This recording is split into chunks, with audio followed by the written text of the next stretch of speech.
So today I will show you two very basic but very versatile translucent canes that are used also as floating canes and are used a lot for covering beads in general.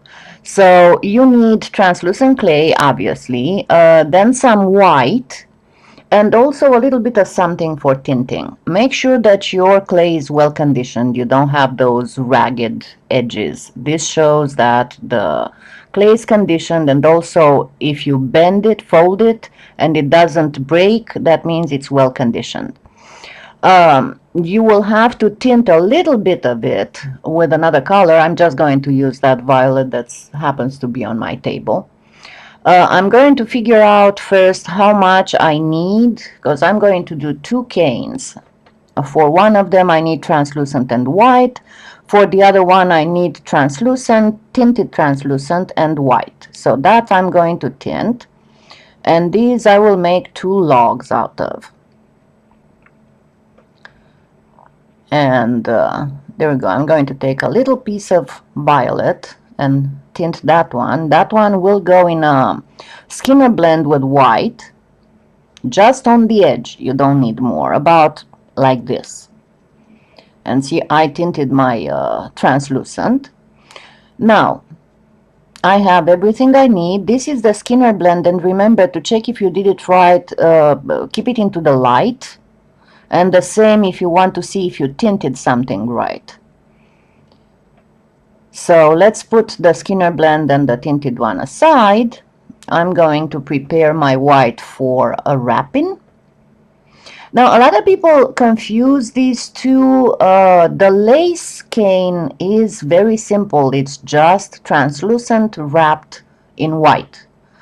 That is what gives the lace feeling. You don't use any other colors. You only use translucent and white.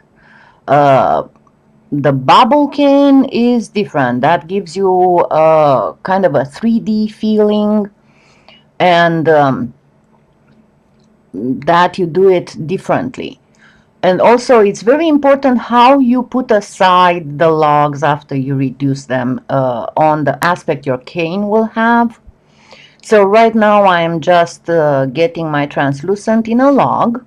I'm making sure that I have no air pockets inside, and I will make it into a fairly flat plug-like log. I'm going to do the white on the thickest setting because I want it to get reduced with the log. So again, make sure that you have no air pockets and your log is nice and a straight cylinder. It's not skewed in any way.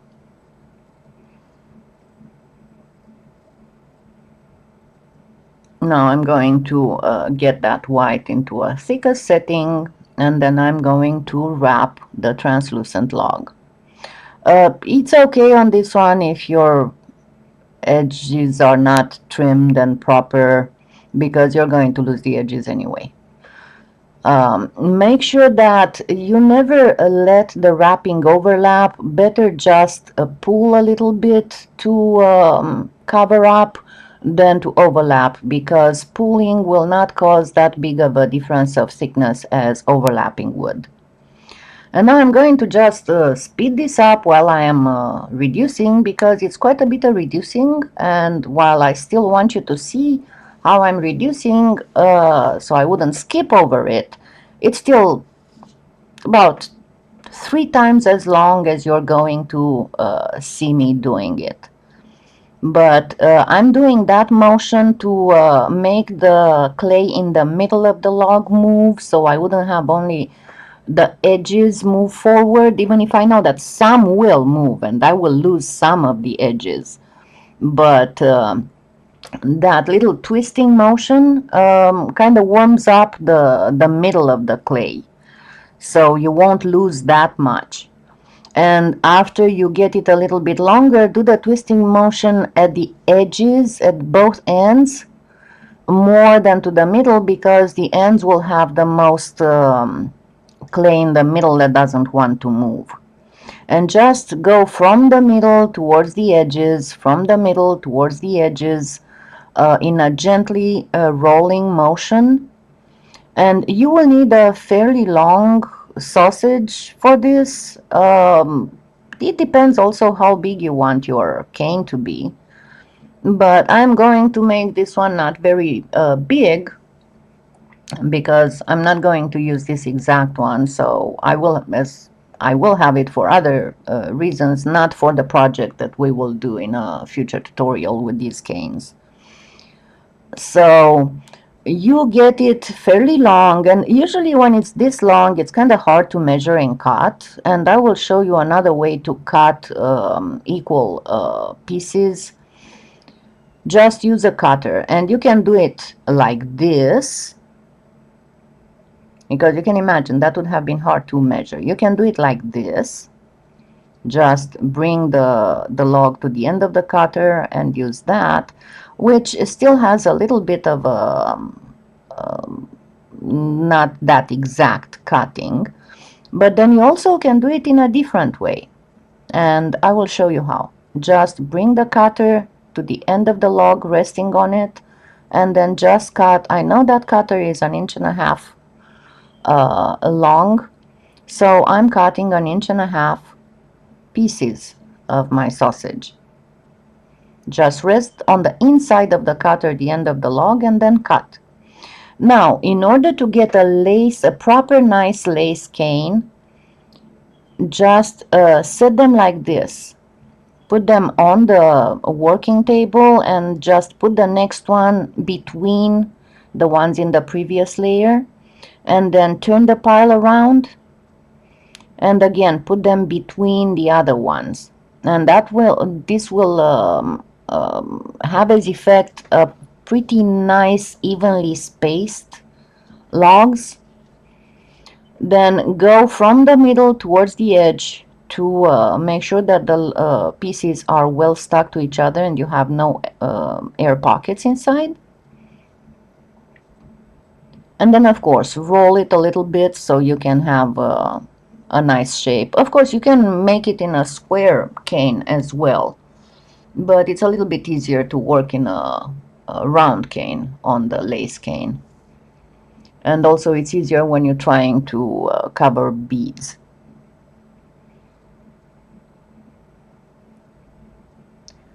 And this is how a lace cane looks like, because when you're using it and you veneer with it, it has to look like lace. And lace is basically sewing thread crocheted into eyelets.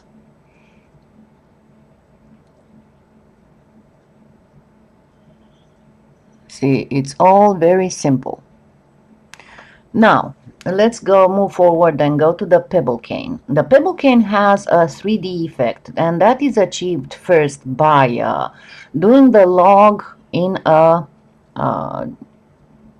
jelly roll type thing. So you just do your Skinner blend ready to be ready to be put through the pasta machine in the length of the gradient.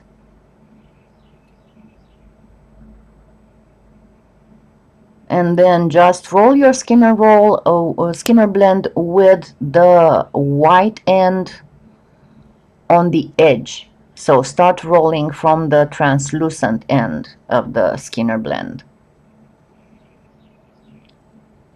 And you know that I like to go through all the way to the thinnest setting, so I would have a better gradient.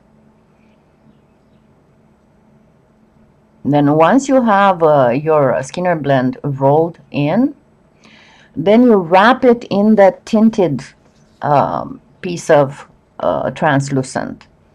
That will give an effect of a floating bubble, or depending on how you put together your cane, it will also give an effect of mosaic pebbles, glass. It all depends on how you put it together. Now, the way you tint your wrapping translucent, it all depends on you. Most of the time it's done with black, so it would be a very soft gray. But as I said, I just had that violet close to me and I was too lazy to get up and get some black.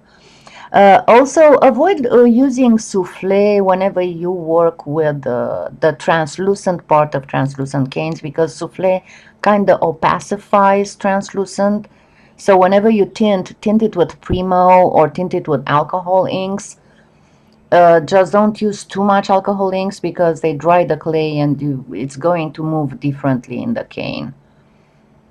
So this time I'm going to put it together differently than I did, because I do not want even nicely spaced pieces. I want them to look a little bit more irregularly shaped. And yes, I am speeding this up again. I'm not going to go as long as thin as I went with the other one. This time I'm going to thin out the cane after it is reduced some, and I'm going to do the cutting as well. And I will use again a little cutter.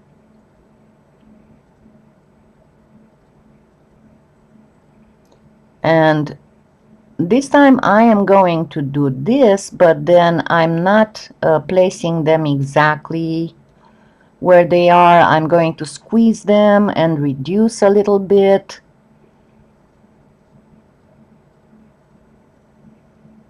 And then cut in two and put them together.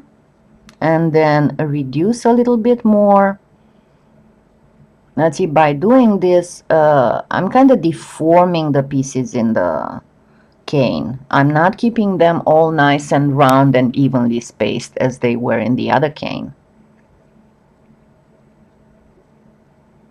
So I'm reducing it again, and I'll cut again and reduce it again. I'll have much smaller pieces inside the cane. Every time make sure that you go from the middle to the edges to make sure that you don't have any kind of air bubbles and pockets inside. So this will be my final cane. As you can see, I'm doing quite a bit of deformation on the little logs inside.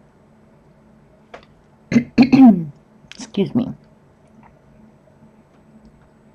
And you will see the final result is very different. As I said, they are very versatile and depends on what you want to achieve with them. So this is how it looks unbaked. You see how they look separate compared to the other one. It's like they are moving freely in liquid. That's why it's called a bubble cane. If you keep them round like the other one, they look like bubbles. But I went for a more pebbly look. Now, let's see how they look baked. I'm going to take all these trimmings that I have of white and translucent. I'm going to mix them and make two beads.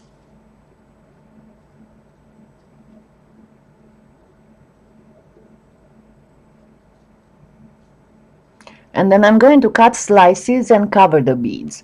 I'm not going to use the roller, I'm going to use my fingers because I want to make different sizes of slices. So you can see how both canes look if they are more flattened and less flattened. Also, I will use a few half slices to do some overlapping, so you can see how they look when they are overlapping something. The best look for the bubble cane, if you want to get absolutely gorgeous beads, is to try and keep it round like the way that I did the lace cane. Make the tinting a little bit darker. You can actually put two layers of tinting, one lighter near the white and one darker, the second wrapping. And then wrap beads with that, and the beads would look like they have holes in them.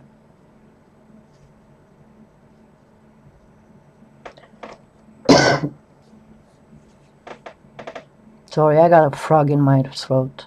It's too early in the morning.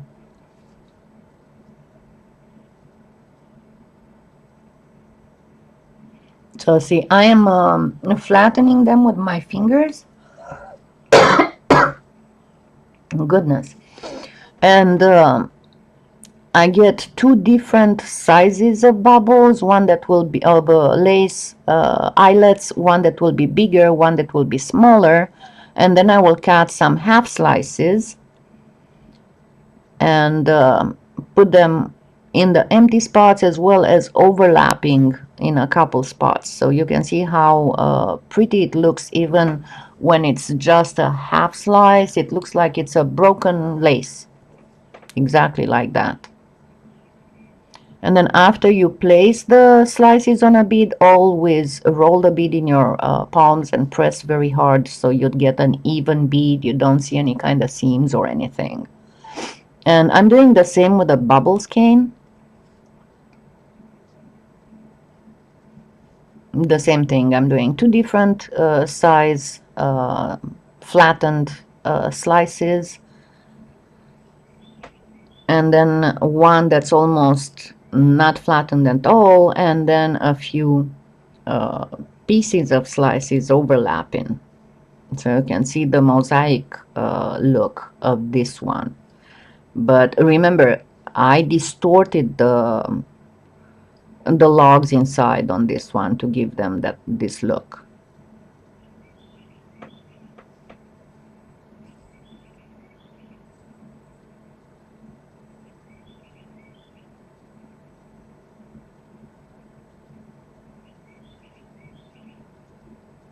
And of course, these beads are a little bit too big for this size of a cane, but I just wanted to show you all the variants on what you can achieve.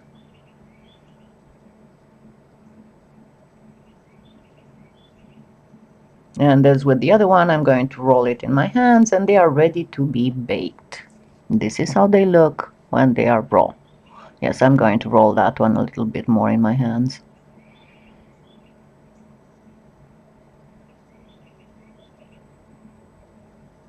And there we go. Here they are baked. The thing with translucent, it's better when it is like this, do not varnish it because it's got this beautiful stained glass look. And you can see the differences where the cane was less, the slice was less flattened and when it was more flattened. Also see how the bubble cane gives more of an impression of holes. So if you do a second layer of tinted that's darker, it would look like a bead has holes in it. I promise you. So these are the lace and bubble canes, and we'll do a project with them soon. I promise, but I have one more cane to show you before doing that project because it's a bit more, not so much more complicated, but we need several elements to come together for it. So there we go, the lace and the bubbles cane. Enjoy, practice a little bit with them to be ready for the project. Happy claying!